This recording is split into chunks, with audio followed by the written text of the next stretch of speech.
Cantai ao Senhor um cântico novo. Alguns salmos, como nós vemos hoje, o Salmo 98, mas o Salmo 96, alguns dias atrás, começou com esta frase: cantai ao Senhor um cântico novo. E nós temos até um corinho, né? Talvez até mais de um corinho, que falam estas mesmas palavras. Mas você já parou para pensar o que significa cantar um cântico novo? Eu nunca tinha parado para pensar. Mas no salmo de hoje que eu quero ler com você, o salmo de número 98, eu quero tomar um tempinho para nós pensarmos e, por que não, pensarmos dentro da palavra com aquilo que o salmista vai continuar dizendo e chegar a uma conclusão do que seja um cântico novo, pelo menos dentro deste contexto do salmo de número 98. Eu quero já saudar a você neste dia com a paz do Senhor Jesus. Aqui vos fala a vossa irmã Manuela Barros, e graças a Deus, feliz porque você está aqui comigo para meditar na palavra de Deus. E eu gosto de vez em quando de me desafiar e ser desafiada, não é? Nestas perguntinhas da palavra de Deus, porque se a gente não questionar a palavra, nós temos a tendência de aprender menos. A gente tem que se perguntar, e ao se perguntar se a gente entendeu, aí a gente pergunta a palavra de Deus, e assim, com esta maneira de trabalhar com a palavra, nós vamos aprendendo mais e mais dela. Vamos, portanto, ao Salmo de número 98, são 9 versículos, por que não lermos inteiramente este salmo? Diz: cantai ao Senhor um cântico novo, porque ele fez maravilhas, a sua destra e o seu braço santo lhe alcançaram a vitória. O Senhor fez notória a sua salvação, manifestou a sua justiça perante os olhos das nações. Lembrou-se de sua benignidade e da sua verdade para com a casa de Israel. Todas as extremidades da terra viram a salvação do nosso Deus. Celebrai com júbilo ao Senhor todos os moradores da terra, dai brados de alegria, regozijai-vos e cantai louvores ao Senhor com a harpa e a voz do canto, com trombetas e som de buzinas. Exultai perante a face do Senhor do Rei. Brame o mar e sua plenitude, o mundo e os que nele habitam. Os rios batam palmas, regozijem-se também as montanhas perante a face do Senhor, porque vem a julgar a terra, com justiça julgará o mundo e o povo com equidade. Amém. Salmo de número 98 foi aquele que nós acabamos de ler, e continuamos esta meditação com a pergunta que nós começamos: cantai ao Senhor um cântico novo. Eu até fico curiosa de saber quem de nós que está aqui ouvindo este devocional já ouviu alguma interpretação sobre isso. Eu já ouvi indiretamente, eu penso que uma vez no passado, alguma sugestão como estes cânticos espirituais que nós temos visto mais comum nestas últimas décadas, né, nos últimos anos, o que eles chamam de louvor espontâneo, que seria um momento depois de estar ali louvando um hino, então os instrumentos continuam cantando e você começa a balbuciar palavras e aquilo que te vier ao espírito ou à cabeça ou ao que for, então você fica falando aquelas palavras, fica aquela coisa parecendo, vou usar uma palavra meio pesada aqui, mas eu não acho imprópria, aquela coisa de um mantra sendo falado, repetido, e eu estou usando essa palavra propositadamente, mas existe, então, este movimento, né, que é recente, de certa forma, eu falo de talvez uma 2 décadas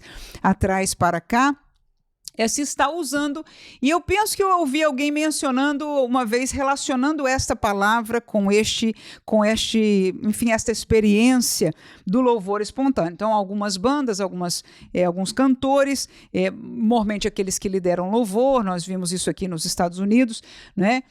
E sei que também no Brasil, porque já assisti algum vídeo assim mostrando coisas semelhantes, né? Então, falam desta espontaneidade espiritual do louvor como um cântico novo. Mas aí eu penso que bem claro, chegar à conclusão que o salmista não estava falando disso, né?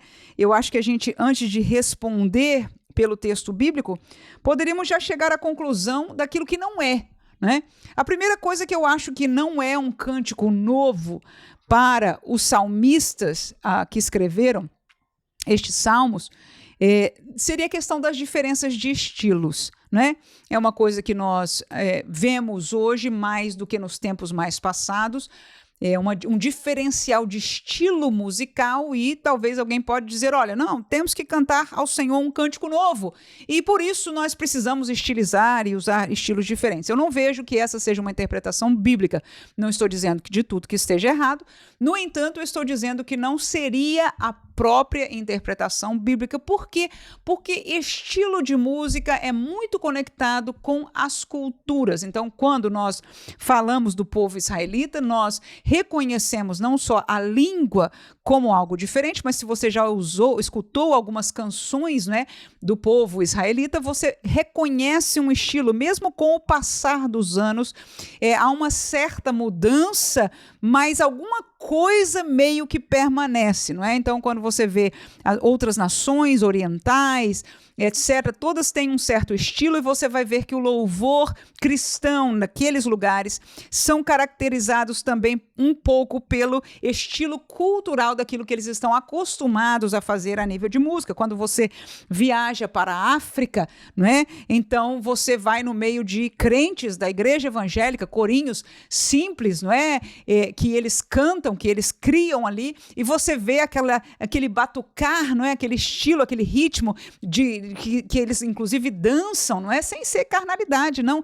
É muito normal na cultura africana esta dança, não é? E eles fazem isso, crentes e crentes pentecostais e crentes verdadeiros mesmo, sem nenhuma dificuldade, porque essa questão é uma questão cultural. Já quando você vai no leste europeu, é um outro estilo, bem mais clássico, se eu pudesse dizer, bem mais tranquilo. Você vai para a Europa, tem uma outra tonalidade também, no sentido de estilos. Então, eu não consigo entender biblicamente que o cântico novo esteja relacionado com isso. Também não entendo que esteja com louvor espontâneo, nem mesmo com um cântico espiritual, no caso de cantar em línguas estranhas, por exemplo.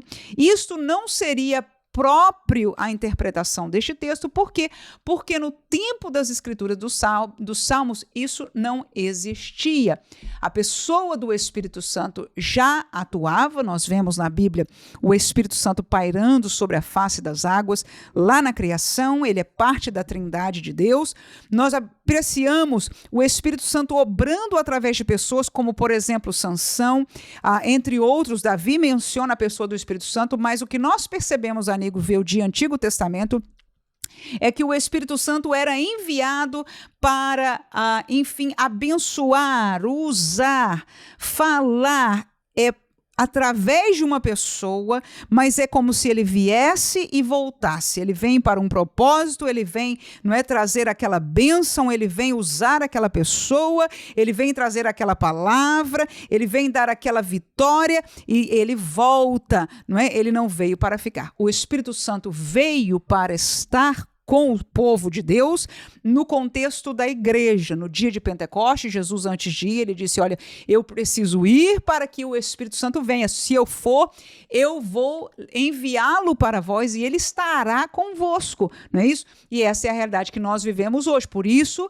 é que nós não temos essa possibilidade de ter vivência com o Espírito Santo diariamente. Não é o caso daquilo que nós vemos no Antigo Testamento. Então, toda essa leitura de cântico novo relacionado a coisas espirituais, no sentido agora da obra do Espírito Santo em dias como hoje, ou essa diferenciação, eu não encontro sendo a interpretação correta. E aí fico com a mesma pergunta. Então, irmã, o que significa cântico novo? A verdade é que eu não sei o que estava no coração do salmista, mas eu posso ler o que ele escreveu logo depois. E eu posso conectar estas coisas e encontrar uma resposta bíblica para um cântico novo. Veja comigo, se você tiver com a Bíblia, é bem interessante você colocar o seu olhinho aí, né? E ver, olha, ele diz, cantai ao Senhor um cântico novo, e vem uma vírgula, não é um ponto, não está terminando. Ele continua dizendo, cante um cântico novo porque ele fez maravilhas. A sua destra e o seu braço santo lhe alcançaram a vitória. Então, Deus teve vitória pela sua mão direita, ou seja, pela sua destra, pelo seu próprio poder.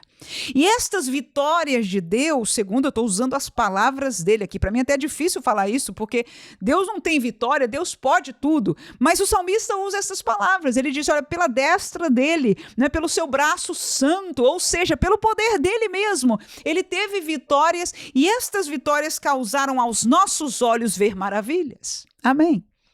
Então, podemos dar um exemplo aqui a nível de nação de Israel, ele teve vitórias sobre Faraó, né?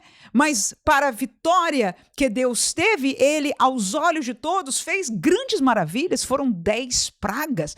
Foi, para além disso, a abertura do Mar Vermelho para passar ao povo de Israel e o fechar do Mar Vermelho sobre aqueles egípcios que estavam perseguindo. Então, estas maravilhas de Deus é algo que se repetiu na vida do povo de Deus no Antigo Testamento e no tempo dos Salmos. Então, eles tinham muitas maravilhas para contar.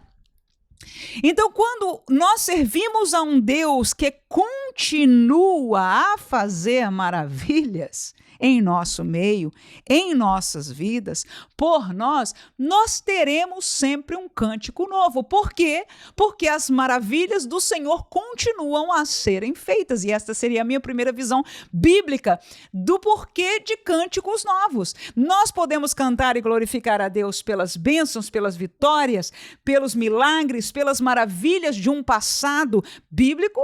Nós podemos glorificar a Deus pelas maravilhas de um passado histórico no tempo, sei lá, da Azusa Street, no tempo do começo da Assembleia de Deus ali aqui no nosso Brasil.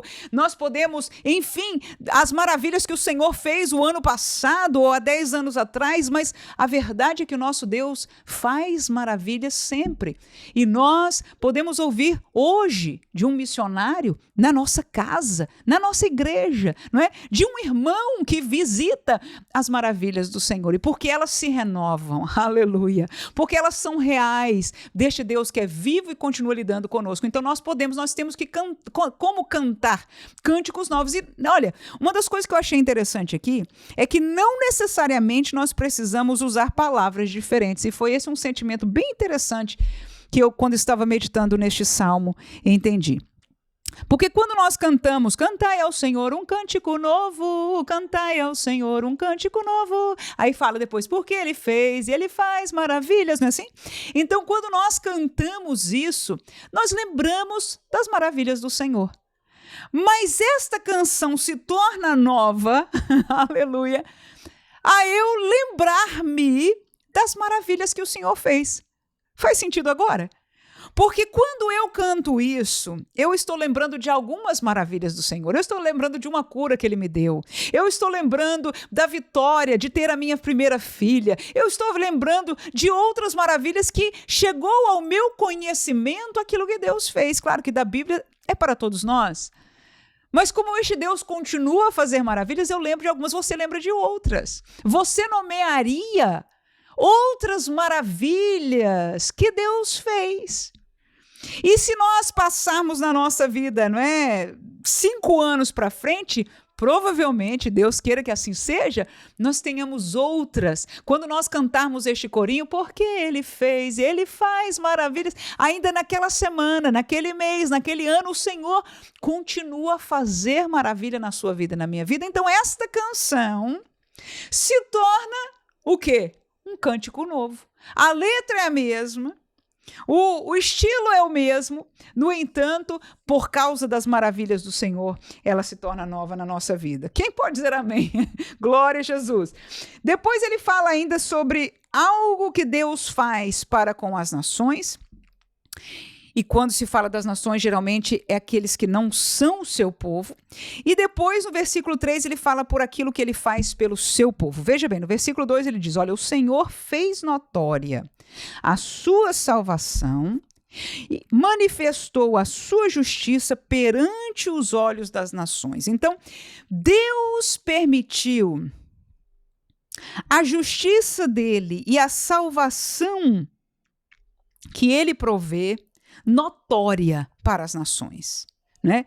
Ou seja, naquele tempo, a salvação que Deus deu, por exemplo, para Israel, livramento dos inimigos, e eu não posso deixar de lembrar da Raabe, não é? Contando para os espias e dizendo, olha, está todo mundo aqui em Jericó literalmente se tremendo por causa de vocês. Por quê? Não só a gente sabe como o vosso Deus abriu o Mar Vermelho e cuidou de vocês, né, no caminho lá do deserto, mas como vocês destruíram o rei fulano e o rei ciclano. Ou seja, esta defesa de Deus, a salvação de Deus para com Israel, veio aos ouvidos daquela gente e eles estavam tremendo por causa do povo de Israel, não por causa deles, mas porque eles sabiam que o Deus de Israel, não é, era um Deus que os salvava, que estava com eles e os dava vitória. Então, não só a salvação no contexto do Antigo Testamento, mas porque não seria aplicável para hoje? A salvação do Senhor, que hoje é dada pela graça de Deus, através de crer em Jesus Cristo, tem sido, da mesma maneira, evidenciada, notória para todas as nações. O mundo inteiro tem a oportunidade de escutar esta mensagem que a igreja até hoje fala. Então, não só a salvação, mas a justiça. E a justiça de Deus fala do que é certo e do que é errado para Deus. A lei de Israel, a lei do povo de Israel, manifestava a justiça de Deus. E hoje, esta palavra que nós ensinamos, que nós pregamos como igreja, que nós falamos na nossa casa, que nós vivemos em nossa vida, ela da mesma maneira anuncia a justiça de Deus para as nações. E esta realidade tem sido pregada, tem sido feita, e esse evangelismo, por que não dizer, continua sendo dinâmico, e por isso nós continuamos a cantar cânticos novos, anunciando, não é, a salvação e a justiça do Senhor. Isso ele faz para com as nações. E para o seu povo, ele lembrou-se, diz o versículo 3, da sua benignidade e da sua verdade. Para com quem? Para com a casa de Israel. Não é isso? Hoje, o povo de Deus é a igreja. Mas no tempo dos Salmos, ele disse, o Senhor se lembrou da sua benignidade, ou seja, ele foi bondoso, ele se lembrou de ser bondoso, piedoso para com Israel e da sua verdade. Então, o que isso tem a ver com o cântico?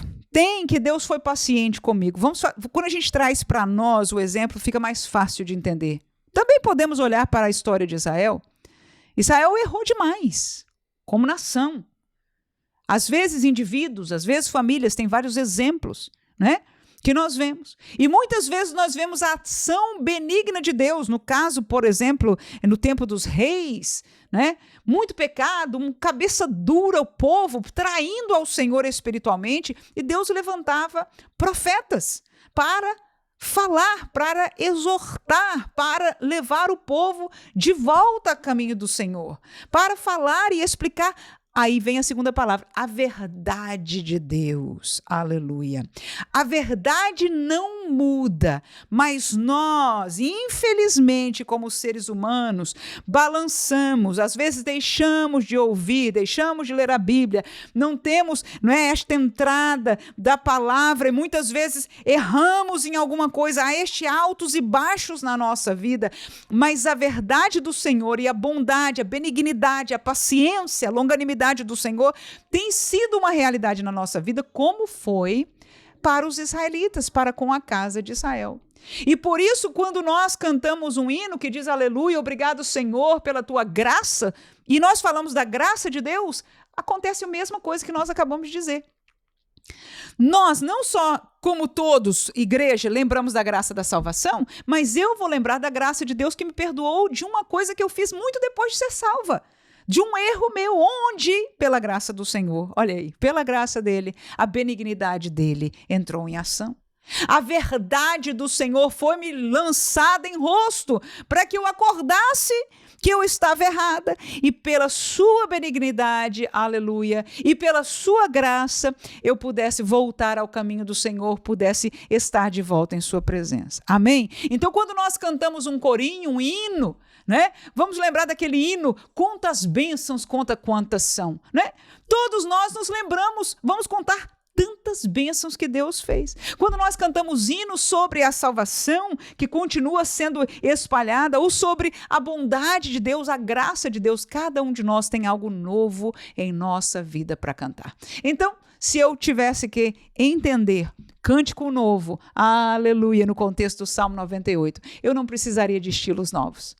Eu não precisaria de palavras novas, aleluia. Eu não precisaria estar tomada pelo Espírito, que não era o contexto daquela época, e o Espírito também não toma ninguém, não é? Ele dá vazão, ele inspira, não é? Ele pode usar, mas não no sentido de tomar, aleluia, a ninguém, mas encher-vos seria a melhor palavra, né? Do Espírito, mas não é nada disso. Com as mesmas palavras, com os mesmos estilos, pela novidade do agir de Deus em nossa vida, eu e você podemos cantar cada dia um cântico novo ao nosso Deus. Amém.